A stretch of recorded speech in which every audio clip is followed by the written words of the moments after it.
So hello, everyone. So we've all been talking a lot about democracy over the past 2 days with fascinating speeches. And there's been a lot of talk about how democracy is today, how it can be fixed, how it can be strengthened. And what I would like now for a moment is to pause on what democracy could be, not now, but just in 10 years. And I want to talk this afternoon about a revolution which is silently already coming and which is going to reshape entirely our democracies. And this is online voting, and in particular, blockchain voting. So blockchain voting is online voting, internet voting, but using the blockchain technology. So since we're talking about elections, I propose we start with a small vote. You know, what's better way? So I'm going to ask you 2 very simple questions, and unfortunately we'll do it manually, not electronically. I mean, we're close to the PNICs, so my first question is very simple. I mean, how many of you here today in this room have concern or are worried about the state of democracy? How many think that democracy is not functioning the way it should today in our societies? Just raise your hand. Okay, yeah, of course we have a very, very large majority, which actually echoes, public polls. There's a majority in the US, in Europe in general, thinking that it's not working the way it should. Now, second question. How many of you think that we should give more voice to experts? That we should give them more power? I give you an example. We've been talking, we're going to talk a lot about climate change. So the IPCC gives scenario. Experts give us a way to avoid catastrophic scenarios. Should we just give them more power? So who would think that experts don't have enough powers in our current democracies? Just raise your hand. Aha, I have half of it. So we're a particular audience, of course. We're all here, big advocate of democracy. But in general, when you turn to public polls, you still have a majority of people thinking that experts should have a greater voice. And I think this is exactly at the core of all our discussion. We're all schizophrenic about democracy.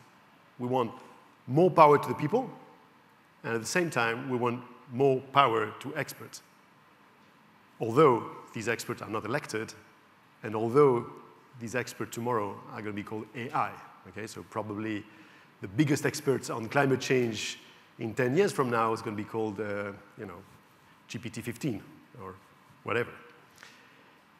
And so, how do we reconcile these 2 approaches? And my point this afternoon is going to prove that there is a middle ground emerging between our traditional democracies, which are under attack in terms of legitimacy and efficiency, and on the other side, that kind of AI-driven technocracy, that we see coming and happening. And this middle ground, I will call it direct digital democracy. And this is probably how we're all going to make our democracy function in 10 years. In 10 years, we're going to be asked to vote on great political priorities, on specific projects at local level, national level, international level.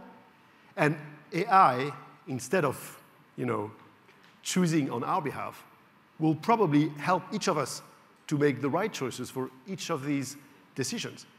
Because AI would be more distributed if providing it's transparent and open, as we see some of the AIs are becoming today. So this will be, of course, empowered by e-voting. Now, if I talk about e-voting, probably many of you today are not thinking as e-voting as a big revolution. If you're lucky enough to own your house, you probably already vote in your homeowner associations. If you're an engaged citizen, we probably all are here, you vote within your NGO or community or nonprofit. If you're Canadian or Australian, any Canadian or Australian? I can't really see. Okay. Have you voted electronically online at some local elections? Some of the Canadian states do, like Ontario. Well, if you move from another to another state. If you're French, so I'm French, are there other French people around?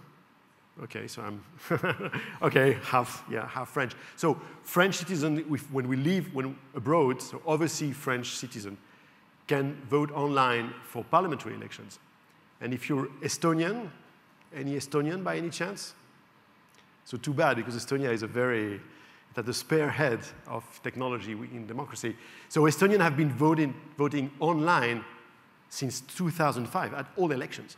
So e-voting is already around. Now, I suppose some of you, when we talk about online voting, might also feel a little bit suspicious. You know, when I talk in medias or social media about e-voting, you know, I get a lot of hate messages, like really, or even death threats. Okay, so I'm sure it won't happen after this conference, but this is a very hot debate. And to be fair, many of the concerns are legitimate around e-voting, and we will not be able to use it until we bridge that trust gap. Because we trust paper voting, mostly. I mean, not everywhere, not everyone, but let's say in our democracies. And we don't trust paper voting because it's impossible to fraud. There's just so many examples in the world of how you can fraud paper voting. But it's verifiable. If you track every aspect of it, then you can, of course, detect any fraud. So if you're extremely suspicious, you can come first hour to the poll station, and you can sit all day next to the ballot box, and you can be sure that no one has been playing with the ballot box or trying to fraud it. And you can stay during the evening and witness the counting and the tallying. That's verifiable. Now, with e-voting, that seems to be a different story. How can you verify? Most people just, you send your vote around, and it goes over there, in the cloud. And where does it go? And where can I recount it? Where can I be sure it's there or somewhere? So this is really the trust issue. And none of the systems I've just mentioned, so sorry for Canada, sorry for Australia, sorry for France, sorry for Estonia, none of these countries provide end-to-end verifiable systems. And this is what's happening and coming. This is where blockchain comes into play. Because with blockchain, you can track digital information the same way it would be printed on paper. So we can design a voting scheme which will mirror the paper ballot voting scheme. So you would have a ballot box, and you can track your own ballot, and you can be sure it's there in the ballot box, and you can verify it's not been altered or modified or suppressed without revealing to anyone what you voted. And that's, of course, it's a total game changer. Because trust is objective and subjective. With verifiable online voting, each voter will build his or her own trust on the system by just verifying his or her own vote. So this doesn't solve all the issues, okay? There's other issues with e-voting. You need to be sure, I mean, if I just, start voting online, I get a notification. How do we make sure that I'm the person I pretend to be? So you need to have identification, e-identification, or e-vote IDs, that you can check. We need to be sure as well that my device is not lying. So for example, if I have to vote Trump or Biden, I vote Trump, how can I be sure my device is not sending a Biden ballot, to the bulletin board? Okay, so we need to have, of course, very secure next generation device, but also to be able to challenge the device. We also need to be sure that I'm not going to be influenced, because there's no voting booth, when you vote online. So what happens if someone is just next to me and asks me or buy my vote? So this is a harder issue, but you can go across it by allowing people to re-vote. So if you re-vote, then my coercer goes away, and then I re-vote, and then there's nothing he can buy from me. And I would say there's also the question of people who don't feel comfortable with just e-voting, and they should be allowed to vote manually with paper. It's called hybrid voting, and all the countries I mentioned have hybrid voting. If you don't want to vote electronically, you can vote with your paper ballot. But if all these conditions are met, and I'm not saying they're met today, what I'm saying is they're going to be met within 5 to 10 years, then you have an extremely powerful tool. Then you have a tool that will allow effective participation in the democratic process, just not like voting once every 2, 4, 5 years, but on a much more regular basis. Now, you might ask, do we want this? Okay? Is this a good outcome? Do I want my neighbor to vote more? But what we see is that direct democracy is actually providing something that indirect democracy is not. Take the US. Take the most contentious issues in the US now, abortion. Okay? We see that politicians, Republican, Democrat, cannot come together. The divide is too strong on a common ground on abortion.